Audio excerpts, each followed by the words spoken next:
So now we're going to take that midfoot lengthening and contracting and finding that big toe under load and starting to incorporate it with your calf, because that's where it really starts to play into function.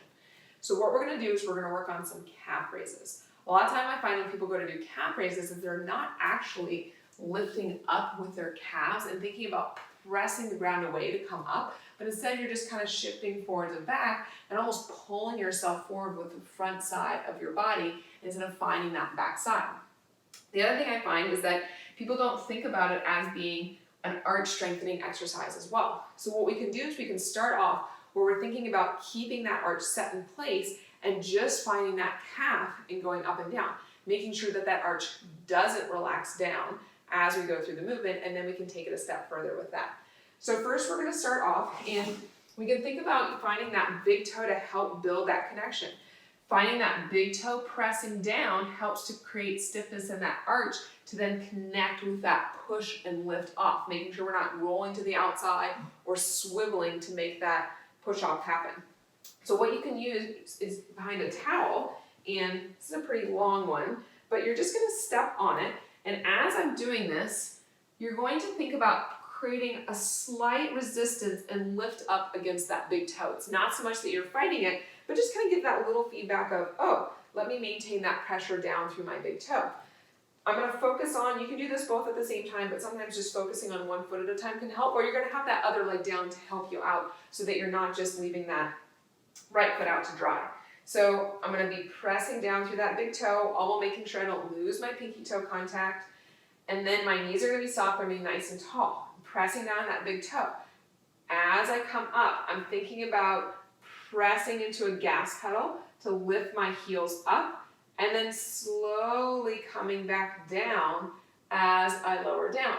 When I go to do this, my knees aren't bending or locking out. They're keeping that little micro bend throughout, and I'm thinking about that press up, find that calf, keep pressing that big toe without losing that pinky toe, and then slowly lowering down, not letting those toes crunch, not letting that arch roll in, but think about that heel and Achilles going straight up and down. Too often we get deviation one side or another, and that can affect how we load and move through our hips as well with it. Going really slowly can help you build those connections. You can hold on to something at first to take away the instability component while you work up from there on it. In the end, you should feel your arch working and you should feel your calf working. You're looking for from behind that as you go up, you don't roll out, and that as you come down, your arch doesn't collapse in and your foot doesn't swivel. As you get progressively into it, it might be that sneaky swivel that's happening, which is meaning that you're not eccentrically loading, controlled lengthening that calf. So as you keep doing reps of it, your foot might slowly go out and out and out. So then from behind, you can see more of my toes from it versus just being able to see kind of my fifth toe and half of my fourth toe from behind. A lot of times people miss that controlled lengthening down as an important part of the exercise. So then as that feels good, we're going to progress it into elevation.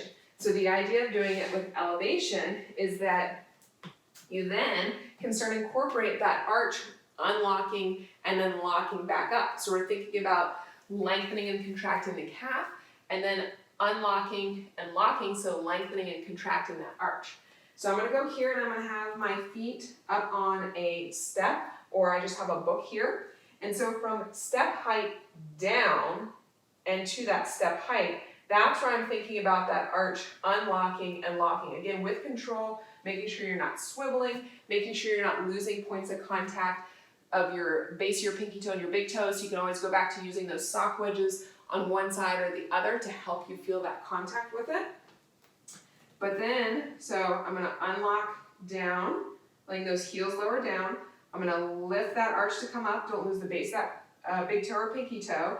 Keeping that arch lifted. Now I'm going to press the ground away to come straight up, feeling that calf engage and pull that heel bone up. And then I'm going to slowly lower down, keeping that arch lifted to get to the step height. Slowly roll in, not losing your big toe or pinky toe, and then lift back up, and then press back up with it. So again, in the end, you should feel your calves working, and you should feel your arch working. We don't want any glute clenching when this is happening, or thrusting forward like this. So try to keep that area as relaxed as you can.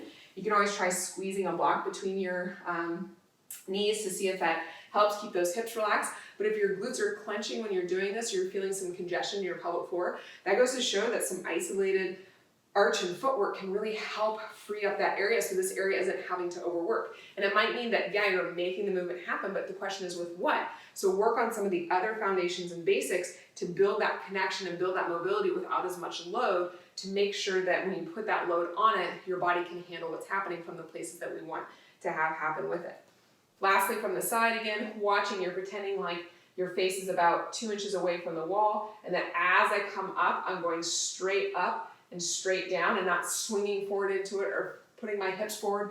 We're thinking about that elevation change, that vertical height change, and then we're keeping that little micro bend so that as I go up and then as I come back down, my knees are locking out or bending more. That ties it into function as well as what we need to be happening at our knee as we then go to push off in a gait cycle with it. So give that a shot. Hopefully that takes your calf raises to the new level to find arch strengthening, calf strengthening, not only in that shortening, but also in that controlled lengthening position that helps give you good ankle and midfoot mobility while having strength along with it.